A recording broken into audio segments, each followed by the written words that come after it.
Bonjour à tous, rendez-vous ce mercredi sur l'hippodrome de Pau pour une nouvelle émission Quintet Flash et c'est un Quintet Plus en plat finalement, faute de partant dans le handicap en obstacle qui aurait dû être support du Quintet Plus, c'est un Quintet Plus qui va se disputer, c'est dans le prix de l'Escar, c'est un handicap pour chevaux âgés de 5 ans et plus, la distance c'est 1600 mètres. C'est la PSF évidemment sur la piste paloise. Ils sont 16 au départ de cette course. Un lot évidemment de catégorie moyenne, mais on va essayer de détacher quand même des bases assez solides avant le coup.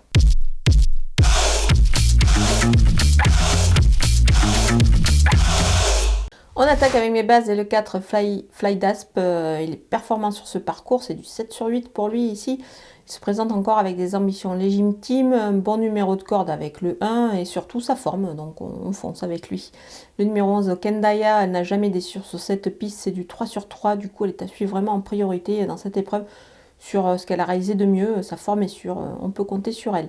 Le numéro 2, Dr Ron, c'est un cheval qui a démontré beaucoup de moyens dans le handicap, on le connaît bien à ce niveau de la compétition. Alors certes, il porte un lourd fardeau ici, mais attention, moi je pense qu'il est capable de s'en sortir quand même, il ne va pas taper loin, d'autant qu'il se plaît sur la PSF. Les opposants avec le numéro 6, c'est le Torero, il a déjà fait ses preuves à ce niveau de la compétition et ce parcours lui convient également, c'est du 4 sur 5 ici, donc il devrait encore pouvoir fournir une belle valeur. Le numéro 1, It's All Dream, chargé et sans la décharge cette fois.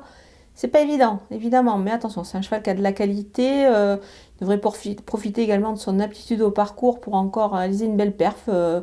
Il vient de gagner ici, donc c'est plutôt pas mal, mais bon, évidemment, on le verra plus peut-être pour une place. Le numéro 9, Loper, elle est en forme, est montée par un jockey très efficace en ce moment, et aussi sur cette piste, évidemment. Elle est à surveiller de près ici, sur cette distance qui va lui plaire. Le numéro 10, Abelard, il est efficace sur la PSF, il découvre celle de Pau certes, mais ça ne me paraît pas un souci pour lui, il devrait pouvoir s'en sortir. Il demeure compétitif ici pour une belle place. Mon coup de poker, c'est le numéro 8, Passalito, c'est peut-être une question de volonté pour lui, visiblement. Alors voilà, s'il est décidé, moi je pense qu'il a largement la pointure d'une telle épreuve, il est capable de se distinguer. Alors certes, il devrait un petit peu se ménager sur cette distance un petit peu plus longue pour lui, mais il est capable de le faire, attention. Les outsiders avec le numéro 7, Laris, il doit montrer autre chose sur le sable évidemment cette année, mais attention, il a démontré qu'il pouvait rivaliser à ce niveau, donc on va le surveiller pour une place. Le numéro 3, Natural Path, il n'a pas mal couru, pas si mal couru que ça le dernier coup. Il faut le voir ici, il est à l'issue d'un bon parcours, il peut pourquoi pas conclure sur une 4e ou 5e place. Le numéro 14, Waipa, pénalisé au poids, évidemment ça se complique un petit peu, il devra plutôt viser une place ici sur ce qu'il a fait de mieux. Ça sera pas, voilà, ça sera à voir plutôt en fin de combinaison. Le numéro 13, Jubilé, il monte de catégorie dans cette épreuve. Il devra sortir le grand jeu évidemment pour se distinguer, mais attention, il peut pourquoi pas venir afficher une cote.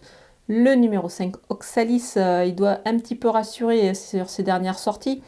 Maintenant, attention, le lot est assez creux, donc il peut pourquoi pas venir se glisser à l'arrivée. Et on va aussi le glisser en fin de combinaison. On termine avec les délaissés et le numéro 12, Nuit d'Aliénor. Sous cette valeur, c'est vraiment compliqué pour elle désormais, donc je vais m'en passer. Le numéro 5, Cham, issu des réclamés, il doit monter de catégorie ici, donc on va le revoir. Le numéro 16, Showman, il aurait été beaucoup mieux dans la deuxième épreuve, donc ici ça s'annonce un petit peu difficile. Voilà, on a passé en revue tous les partants de ce Quintet Plus palois, en plat, évidemment, et moi je vous laisse avec ma sélection et mes conseils de jeu.